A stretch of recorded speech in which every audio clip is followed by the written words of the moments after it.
Капец.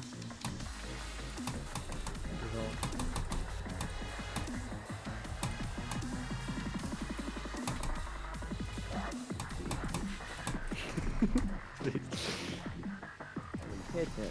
Believe it or not, when the evolved royal giant was released, he was pretty strong. Remember, there was no disadvantage when it came to playing the evolved royal giant. It was the same elixir cost to play and had either equal or buffer stats than the original truth. For the first time in years, a long-term, perfectly balanced card was seeing a copious amount of usage. I wouldn't even say the Royal Giant at the time was the best evolution, because if you remember, the evolved Firecracker was one of the most overpowered troops to ever step foot into the arena.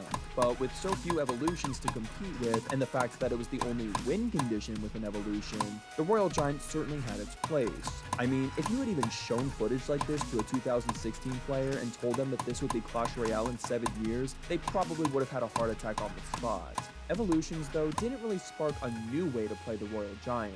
It simply continued to be played in already existing good Royal Giant decks. 11 days after the release of Evolutions, an emergency maintenance break would come to tweak Evolutions, and one evolution being affected was the Royal Giant. This balance change specifically only affected the Royal Giant in his evolved form.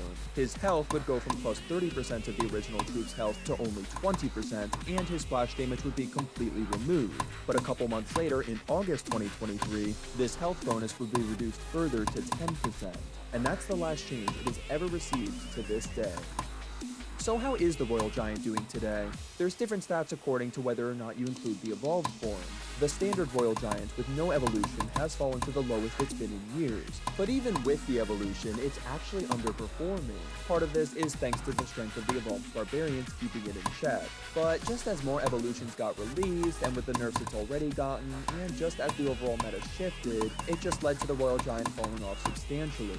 I still think he can be a very good card though. I don't think bad stats indicate he needs a buff right now. I think the main problem right now is just other evolutions, especially evolved barbarians. I still think the whole evolutions feature still needs some work as a whole.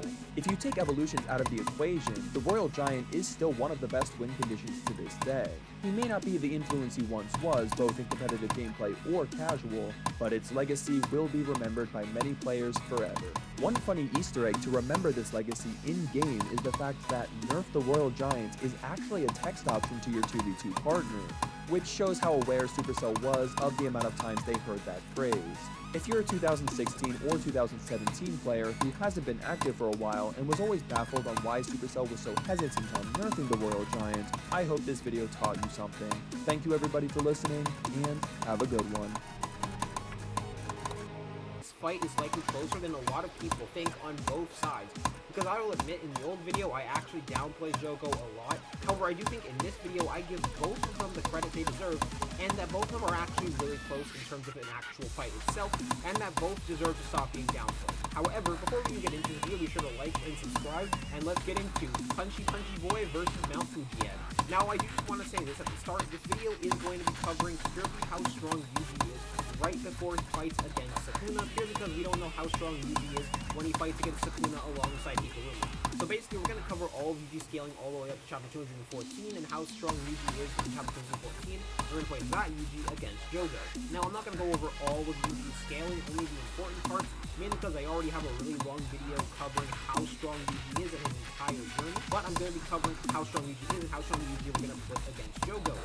So yeah, go check that video if you want a full, extensive look on how strong Yuji is in general. But let's now get into actually comparing their stats. Because while they do have some comparable stats, and like it's not like one is massively over the other, I do think one of them has quite a general stat advantage in comparison to the other opponent. So first we're going to talk about Jogo's stats, and then I'm going to get into Yuji's stats, starting with speed, because I feel speed is the easiest thing to go over for both of these characters. Now, to explain Jogo's speed, we need to directly explain the character that he scales semi-relative to, which is a character known as Naruto, the second fastest sorcerer that Dagon Мне не нравится этот уровень. Вот именно. В основном из-за того, что в нем съезжает синк, и нужно ставить на паузу, чтобы оно сработало как должно. Ну и еще с нуля иногда очень скучно играть. Прям вообще.